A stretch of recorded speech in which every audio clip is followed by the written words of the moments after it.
Soho in the rain. He was looking for the place called Lee Ho Fooks. Gonna get a big dish of beef chow mein. Ahoo, werewolves of London. Ahoo. Okay. Great song. Ironically, because this movie was, at the time, famous for its soundtrack.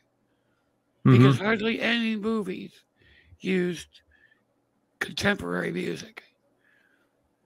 Like used needle drops, which is common now. But back then, hardly anybody did it. I think the first one was American Graffiti. Mm-hmm. Then was The Big Chill. It's such a nightmare to get the rights. True. Well, and expensive. Yeah, but it wasn't then. Because nobody was doing it. Yeah. And now, but anyway, American Werewolf in London. Now, to begin with, this was written and directed by John Landis. Mm. And he wrote it as a young, he couldn't have been more than about 18, 19 years old. He was working in Romania as a production assistant on Kelly's Heroes. Really? Yes. When he wrote the screenplay for this. That is something I did not know. Yeah. Well, by the way, good stoner movie, Kelly's Heroes. Awesome. Always with the negative ways, Moriarty. Oddball. I have to watch that at least once a year. Yes. At least. But anyway, so it took them a good 10 years, at least, to get this movie off the ground. Because nobody wanted to do it. Everybody, because it's a horror movie, yes. It's also a comedy. And I think this was the first. It was among the first mixed. Yeah. Well, it was one of the first funny movies that also scares the crap out of you. Mm-hmm. I mean, you had Abbott and Costello meet Frankenstein, which is an awesome movie. But it's pure comedy. It's all comedy. All comedy. This isn't. Yeah, this took you from the laughs to the screams. Mm-hmm. Exactly. It did take a long time to be made, but this is one of those times when you look back, when you got that 2020 hindsight, all the right pieces had to click for this movie to become the success that it was. Yes. Back when he wrote it, he didn't know about a Rick Baker. No. He didn't find him until he hired him to do his first movie, Schlock. Yeah. Yeah. You know? And they talked about it then, and it was still like 3-4 years after that. Mm-hmm. Because Rick Baker had signed on to do The Howling. Right. But Landis came as a dude. Right. Stole Rick off of The Howling. Yeah. And put him onto this. Yeah. And there's a little bit of back talk in the effects industry about the whole Werewolf in London and Howling thing, because originally it was Baker. He said, "You know what? I'm going to hand it off to you. You run this movie." Rob Bottin, who also did is our favorite movie, The Thing. Yes. And then he went off to do American Werewolf in London, and this movie was groundbreaking effects. Nobody had done this type of stuff before. Yeah. Bottin would like to have you know that his movie was the groundbreaking, and in its own right, it was. But these changeo heads and arms and all the stuff that Baker did for the transformation was never before seen. It was amazing. Yeah, they the old Lon Chaney, all the old world Fade in effect. All in Fade in camera fade effect. in effect. Or I think the one with Lon Chaney Senior. Junior. Well, I think Was it senior? Are I you think talking when he about was the doing Phantom of the Opera, I think. Or what around now, it was Jekyll and Hyde, where they would take him past a column. And Yeah. on one side of the column, he'd be normal. On the other side, he'd be changed. Yeah, they Yeah. do tricks like that. This one, Landis wanted it to happen in bright light, In your face, bright light. in your face, which had never been done. Right. And they did some old tricks, the hair growing, reverse photography.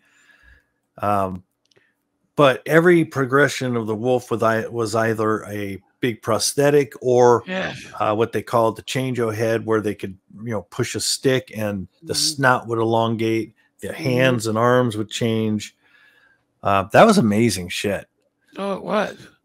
Absolutely amazing. From my background, of course, I loved this movie, but when I actually watched it, I'm like, man, this movie is just great on every level. Every level. It's funny, these two guys, but nobody's trying to be funny.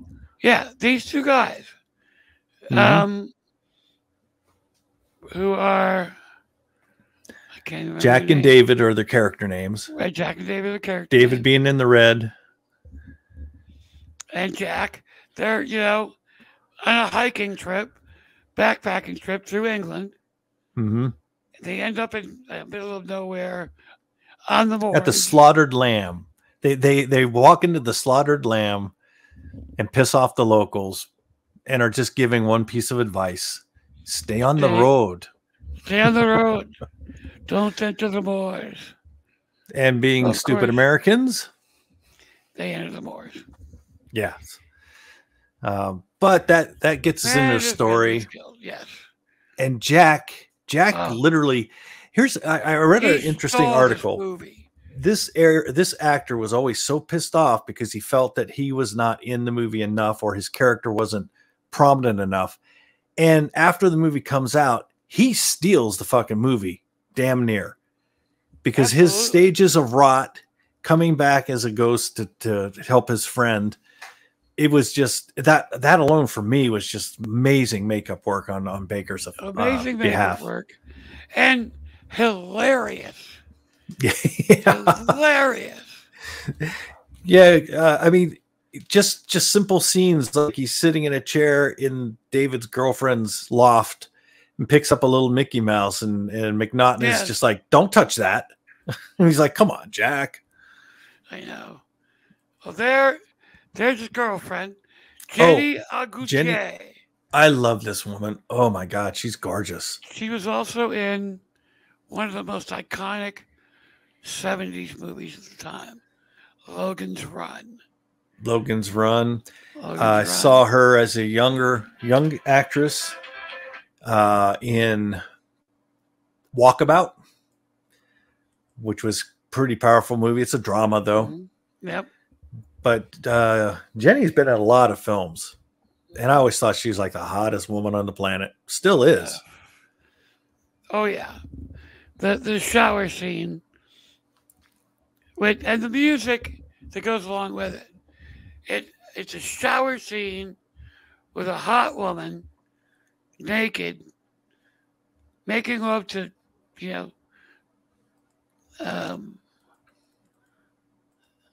just idiot in red. To McNaughton? McNaughton, yeah. With Van Morrison's Bad Moon Rising. No. Moonlight. I can't think of it. It's. I mean, I can't hear the song in my head at all. It's a marvelous night in the moonlight. For Moondance. Moondance. Okay. Is the name of it. Perfect music for the scene, and it was, again, you hadn't heard stuff like that when this came out. So it was groundbreaking on so many different levels. There's always that argument to which is better, American Werewolf or The Howling. For me, it's no contest. It's American Werewolf. But see, it depends on how you put the question. If you're going to say what's the better werewolf movie, then I'm going to go with American Werewolf. But even if you phrased it, which werewolf of these two movies would you watch first? It would be American Werewolf. The Howling is no slack film. That fucking movie was awesome. It had its own groundbreaking effects, and it was well written up to a certain point. And see, that's where the difference between it comes. Werewolf in London is badass from beginning to end, and it keeps a good pace, opposed to where The Howling starts to fall flat and literally has an ending that even fans of the movie hate.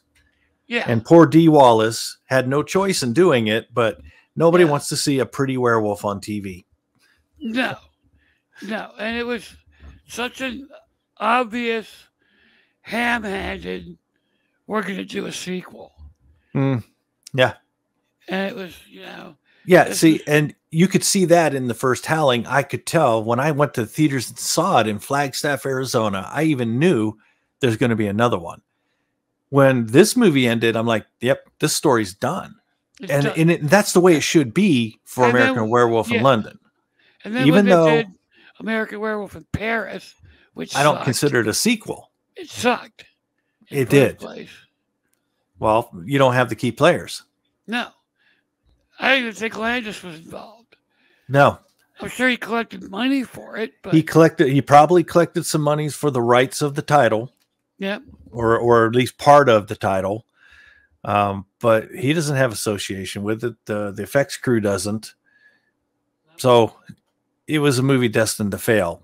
And let's face it, this is one of those movies that you don't want to do a sequel to because it's too fucking popular. You're not going to make anybody happy. And it's perfect on its own. Mm-hmm. It doesn't need any more story. No, it told the story. And it follows the Roger Corman dictum: when the monster's dead, movie's over. The movie's over. And that's what they did. Yep. Bye. Yep. And you walk out of the theater and you're happy about it. And it kept the one thing that I think makes the original Wolfman such a good movie, is that Larry Talbot and the Wolfman is a tragic character. Mm-hmm. The werewolf in this movie is a tragic character. Yeah. I mean, he finds love, and he's got this affliction, and it kills him. There's no coming out of this. There's no happy ending in this type of a story. There is. I also like that they kept the folklore intact. Yes. They didn't fuck with it. No, they didn't try to reboil it and come up with a new type of soup. This is the folklore of the original stuff we've seen before, 50s, 60s. Yep. The rules all played the same. Yep. And Landis just brought it up to a whole new level, is all he did. Yep. And this is a level that I can't see beat. There's movies I like that are right up there with it, but not better than. No. I love this movie. Me too. I can't recommend it enough. Yeah, I don't know if this is available 4K, but when it is, I'll probably pick it up. I have it Blu-ray. It's in my physical collection. Yep.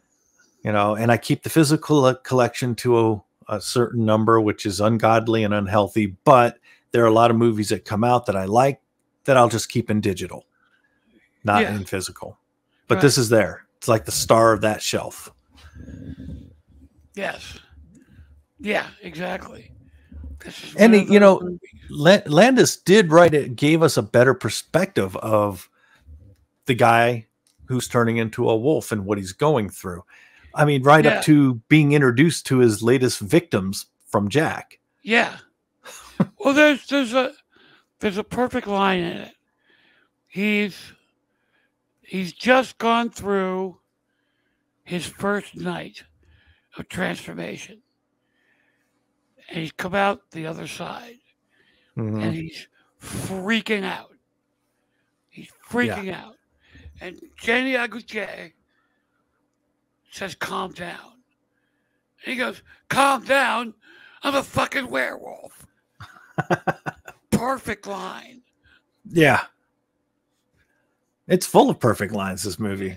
I mean, everything is played to the reality of it. In spite of the fact it's a werewolf movie. In spite of the fact that it's funny. Yes. It's all played serious. Oh yeah, they never play it for the joke. It's definitely not Abbott and Costello. No. By any stretch. It's literally a straightforward horror movie. Yes. A tragedy that just happens to be funny as fuck.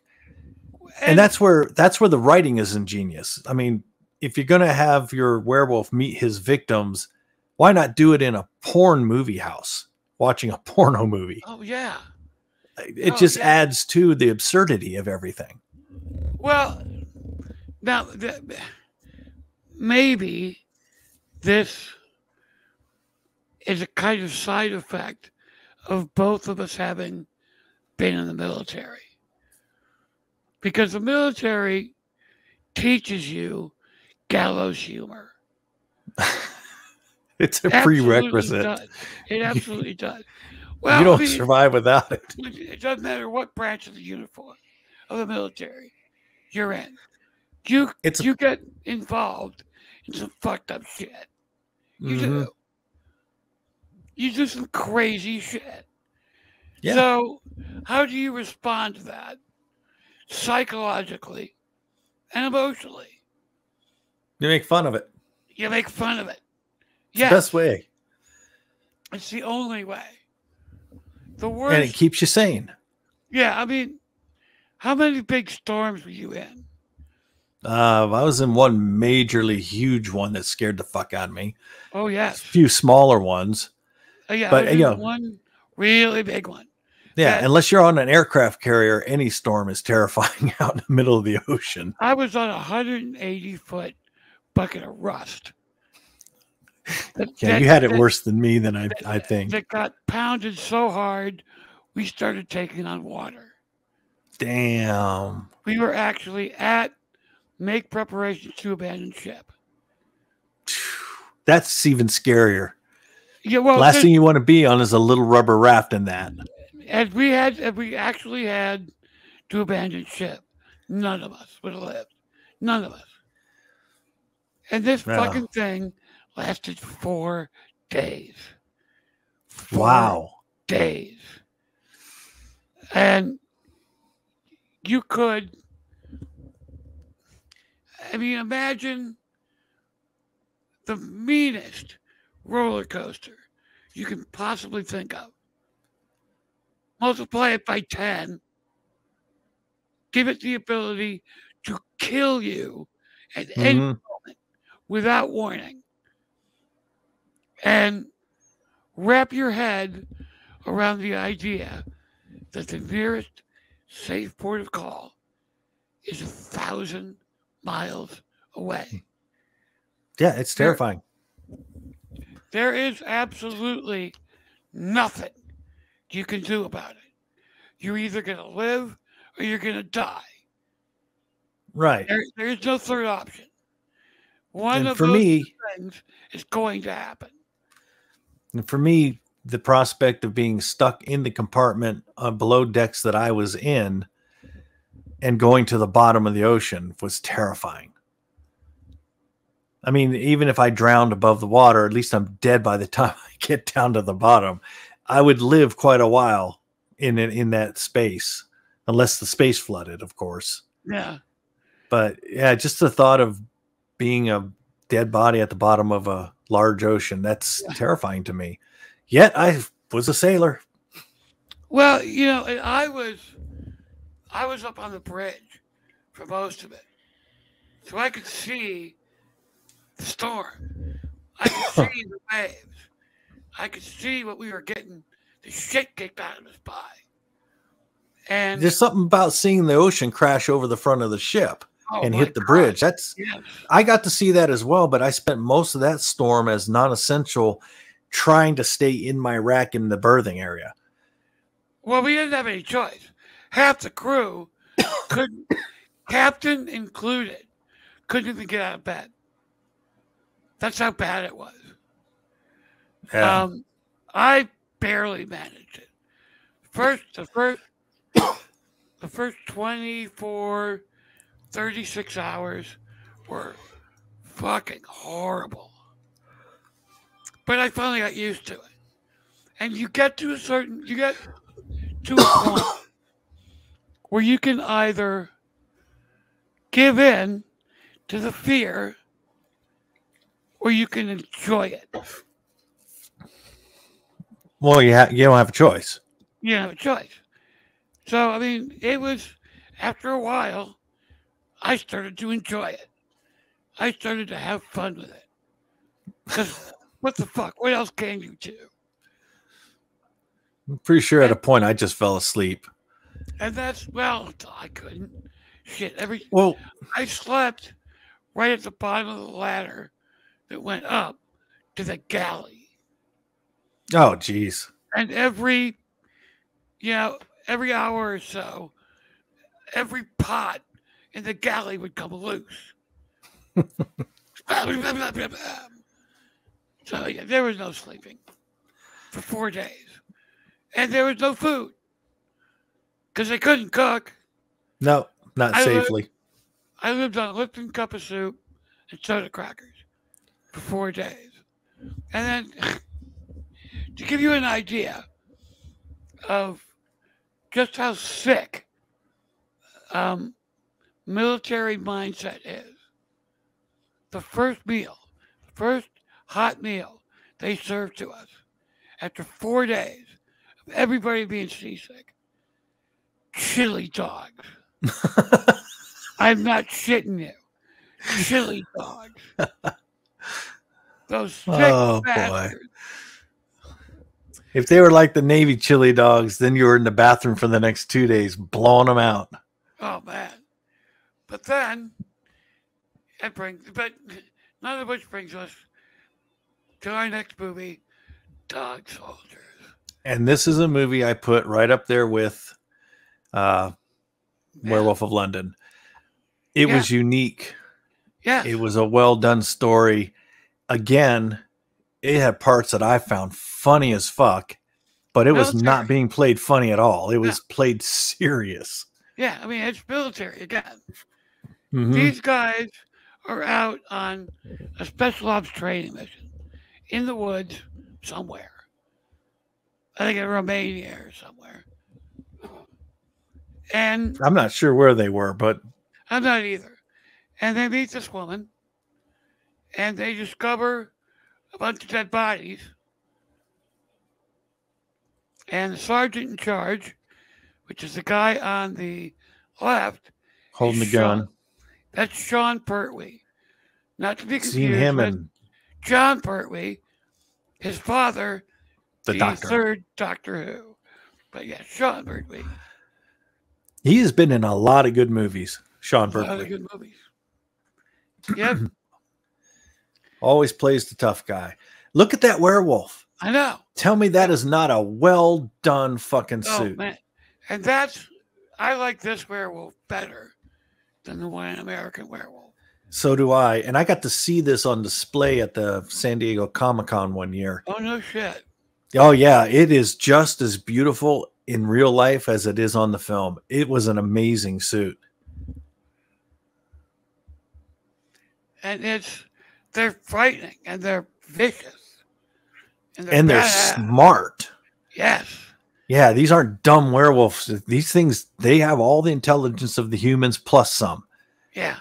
So if you're going to survive against these things, you got to be smarter. Yeah.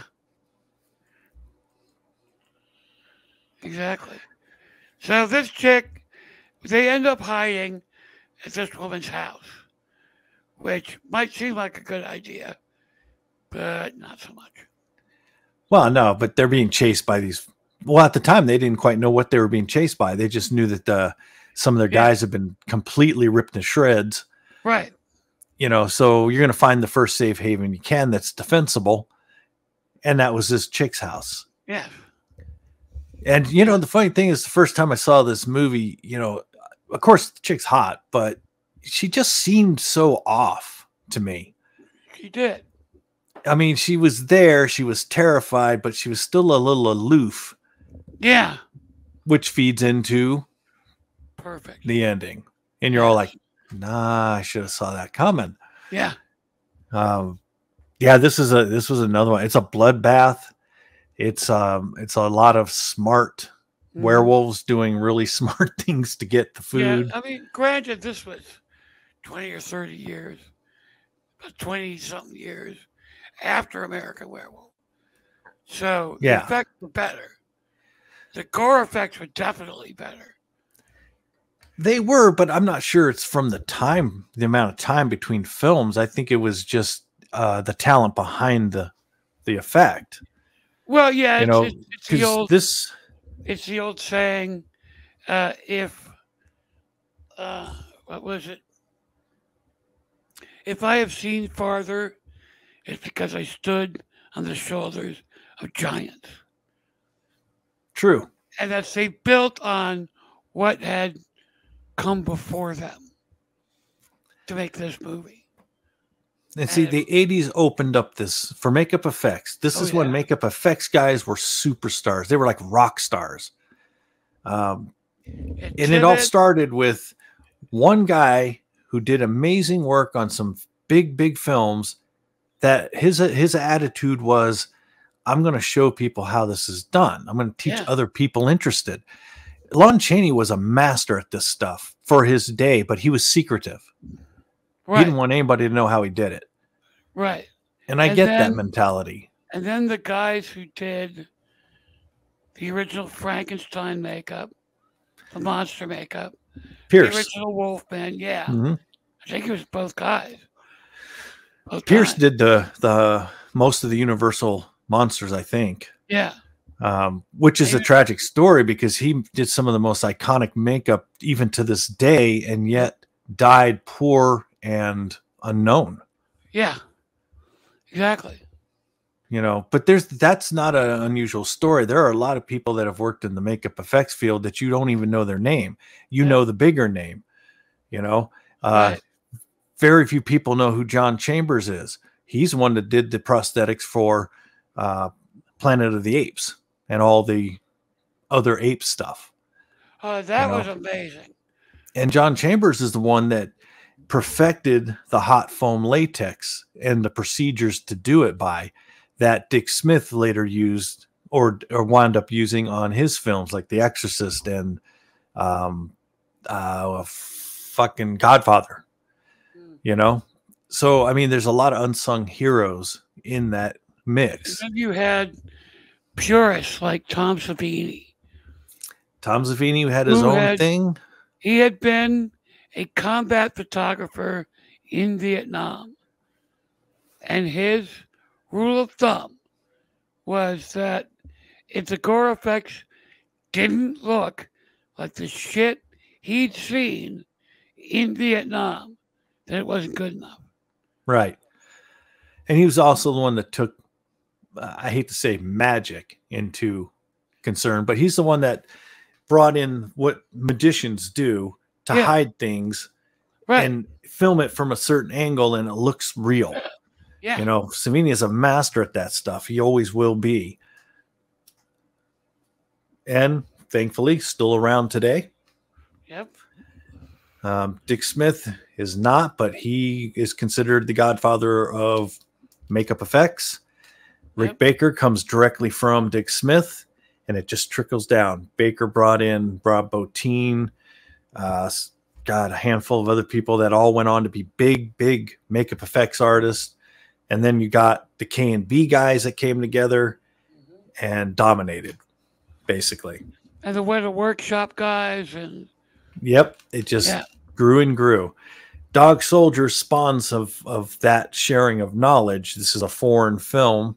It had foreign people doing the effects work, but they all learned the stuff that was now being widely Right.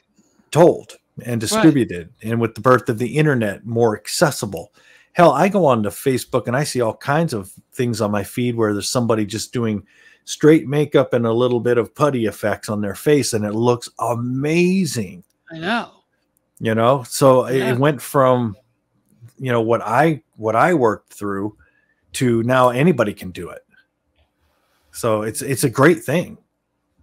I wonder how much of it is done on 3D printers nowadays.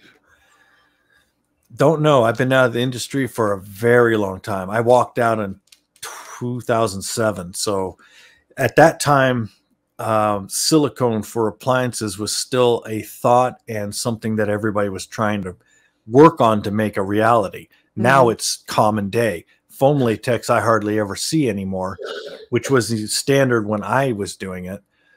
Now it's all silicone, and that's a good thing because you don't have to make as many pieces.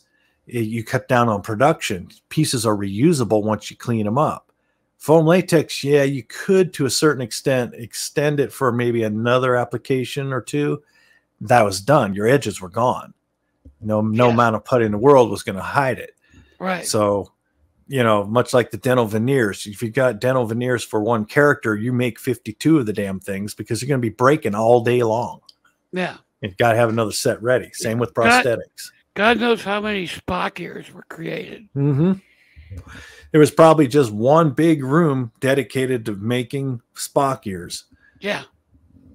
So interesting stuff. But Dog Soldiers, beautiful fucking werewolf, outstanding story. Yes. Little cliche here and there, but I mean, you get that in almost every movie. Well, you know, it's a military-based movie, so you got to have the military tropes.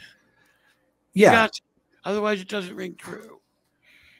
But see, again, this is where they did it really good because all the banter between the military guys is exactly what you would hear if you were really serving. Yes. There was no forced lines, no forced emotion to it. It was all like right off the cuff. Insult, laughter, fuck, do this, sarcasm. Curse words. Yeah. And the big one, the sarcasm, something to teach you in boot camp. So no matter how shitty things are, you already got 50 lines of sarcasm you can throw out and somebody else will add too. And they teach you how to swear. At least they did when I went through it. We know, holy shit, like 9 minutes over. Oh boy. We got to stop talking about military and drugs. That's all there is to it. I know. American Werewolf in London, Dog Soldiers. I can't recommend these enough. Yeah, me too. High on my list. They're great if you're stone cold sober. They're better if you're stoned. And with that, it's Two Stone Bastards We'll saying see goodbye. you next time.